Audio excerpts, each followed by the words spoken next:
अपिचेत सुदुराचारो भजते माम अनन्य भाग। महान दुराचारी है लेकिन अनन्य भजन कर रहा है, उसको सम्मान करो, साधु समझो। क्यों? भक्ति की सामर्थ्य है उसमें। वहां जाके बैठ गए उदास मुंह लेकर के। चतुर्भुज जी ने देखा श्रीनाथ जी आए हैं, भगवान आए हैं, तो पहुंचे प्रभु को भोग लगाने। अरे भगवान आ गए, इनके साथ खेलते थे, सखा थे लोग,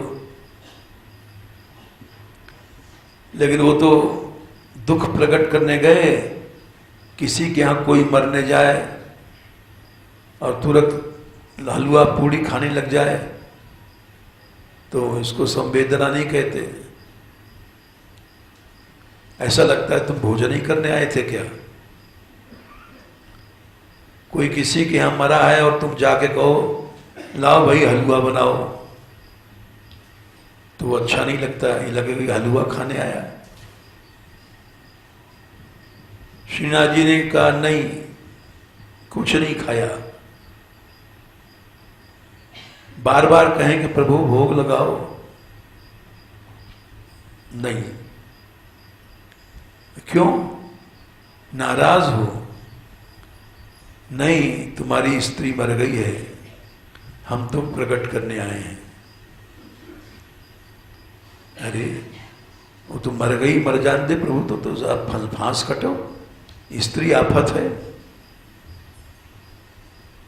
अब वो उल्टा भगवान को शिक्षा दे रहे हैं कि दुख हो को नहीं करना चाहिए।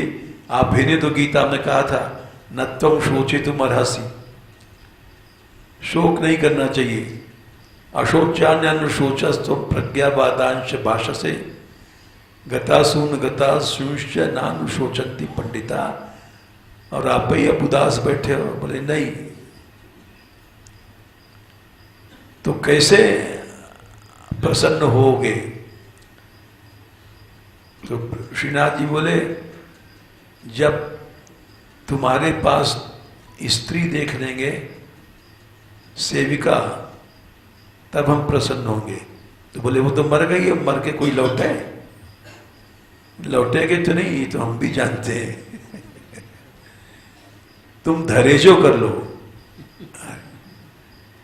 धरेजो मतलब दूसरी, अब बुढ़ापा में ब्याह तो हो नहीं सकता है, कोई बूढ़े ठेढ़े को काऊ पकड़ लो, उसकी स्त्री बना लो। तो बोले धरेजो, इस उम्र में कौन आवेगी हमारे पास?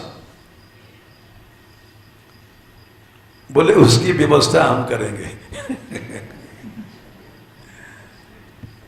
बोले मैं कौन के पास जाऊं कि धरेजो करना है इस उम्र में? बोले वो हम कर देंगे।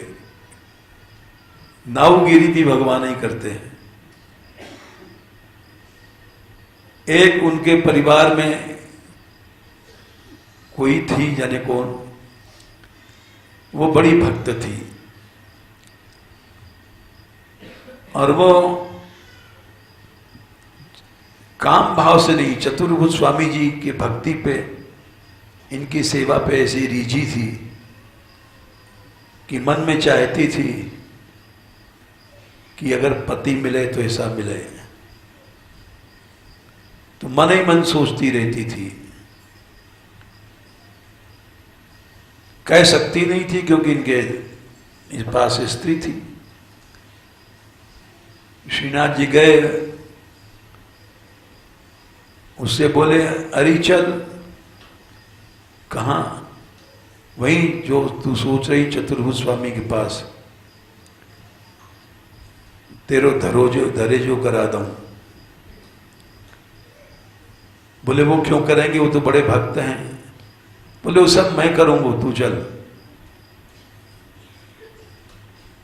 ले आए और उस धरेजो तुरंत चट्ट मंगनी पट्ट ब्याह। श्रीनाथ जी ने कहा कि जब हम भोजन तभी करेंगे जब तुम्हारा धैर्य हो जाएगा। धैर्य हो गया तब फिर भोग लगाया ठाकुर ने। तो चतुर्भुज स्वामी से ज्यादा कौन अनन्य हो सकता है। अष्ट सखाओं में आठों सखाओं के अवतार हैं, और अभी चतुर्भुज स्वामी जी की महिमा बतावें तो आश्चर्य करोगे। 6 महीने के थे तब से ही कुंदन दास जी ने एक बार थोड़ा सा बता देते थे, हालांकि समय काफी है, आज शायद एकादशी है। हाँ, तो कुंदन दास जी हल जोता थे। पहले हल से, ट्रैक्टर नहीं था, हल से खेत जोतते थे लोग। सारी रात चांदनी में हम यहाँ से देखते थे 60 साल पहले, बैल की पूंछ पकड़ कर टिक टिक टिक टिक टिक और जोतते थे। और अब वो समय नहीं है। अब तो लोग, आजकल के लड़के कब समझेंगे कि कहीं आदमी हर जोतता है। तो वो कुंदन दास जी हल जोतते थे और श्रीनाथ जी कभी कभी आ जाते थे मंदिर से। सखा थे। तो एक दिन श्रीनाथ जी उदास बैठे थे, नहीं, कुंदन दास जी उदास बैठे थे। श्रीनाथ जी आ गए, बोले कुंदन दास जी उदास क्यों हो? मैं आ गया हूं तब भी उदास हो। बोले लाला तुम तो अभी आए हो, चले जाओगे। सत्संग नहीं है, भगवत चर्चा किसके साथ बैठ के करें। गोपियों को विरह था कितना भारी। एक त्रुटि, एक क्षण का 3000वां हिस्सा उनको कृष्ण विरह में एक युग के समान लगता था। त्रुटिर्युगायते त्वाम अपश्यताम। लेकिन वो उस विरह को आराम से काट गई। तव कथामृतम तप्त जीवनम। आचार्यों ने लिखा है कि कृष्ण से ज्यादा दयालु है कृष्ण कथा। कृष्ण चले जाएंगे, कृष्ण कथा नहीं छोड़ेगी, यह आचार्यों ने लिखा है। मनुष्य को विरह की चिंता नहीं करना चाहिए, कृष्ण कथा की चर्चा करो। किसी समय कृष्ण कथा दिन रात सुने, क्यों? वो इतनी दयामयी है, तुमको नहीं छोड़ेगी। कृष्ण छोड़ के चले जाएंगे, कृष्ण कथा नहीं छोड़ेगी।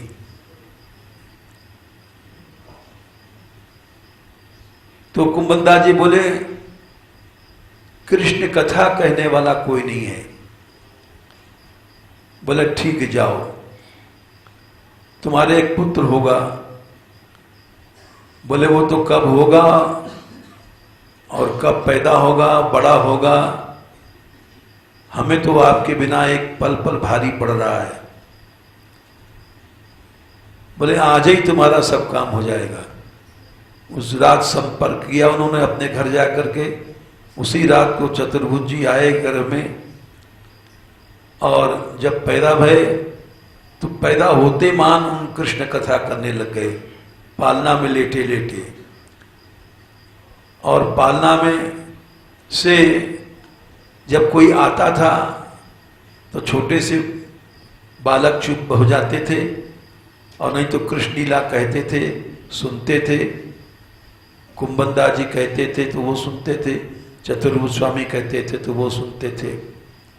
इतने बड़े भक्त। तो दोनों चीज अपिचेत सुदराचारो और भजते माम अनन्य भाग भगवान की इच्छा से होता है।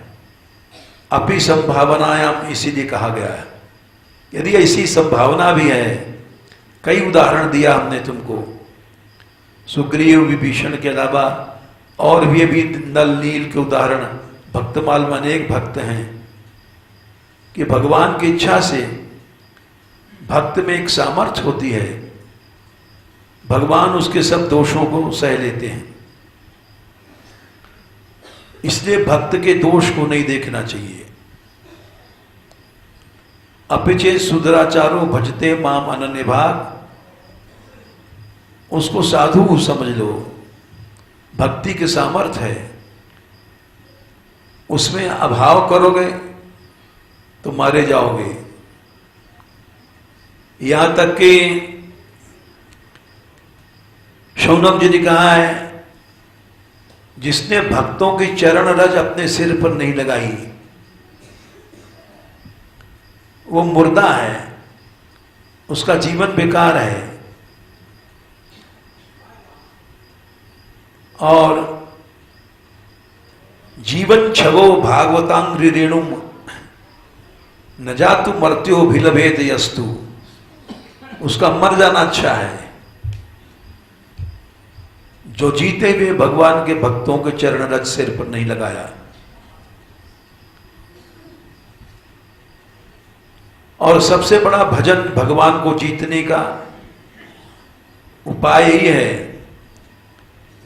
भक्त नाराज होकर रूठ हो गया है, नाराज होकर के तुमसे नहीं बोल रहा है, तिरस्कार कर रहा है, और तुम उसको जाओ उसके चरणों में गिर करके उसको मनाओ, भगवान को जीत लोगे। ये ब्राह्मणान मई धीबिया क्षिपतोर चेंतस, जो भक्तों को, ब्राह्मण माने भक्तों को, मेरी बुद्धि रख करके ही साक्षात भगवान है। क्षिपता माने तिरस्कार कर रहा है, तुम्हारा अपमान कर रहा है, लात मार रहा है, और फिर भी तुम उसकी पूजा करो। अतुष्यत हृदय, उसके लात मारने में प्रसन्न हो जाओ, संतुष्ट हो जाओ। ये तीसरे स्कंद में भगवान ने स्वयं कहा 16वें अध्याय में, ये ब्राह्मणान्मय धिया क्षिपतोर चंतस तुष्यत हृदय, और मुस्कुराते हुए वो गाली दे रहा है प्रसन्न होकर के। तुष्यत हृदय स्मित सुधोक्षित पद्म वक्त्रा, कि हमको आज अमृत मिला। इसने अपमान किया, गाली दिया, तिरस्कार किया, क्षिपता, मैंने हमारा अपमान किया, हमको अमृत मिला, आज भक्त की फटकारी मिली। वाण्यानुराग कलया, और प्रेम भरी वाणी से वो गाली दे रहा है, संबोधन, उसका संबोधन करो जैसे मैं भक्तों को मनाता हूं। अहम एव अहम उपाहृतस्तय, वो लोग हमको जीत लेते हैं। तो ये बात भागवत में भी कही गई है।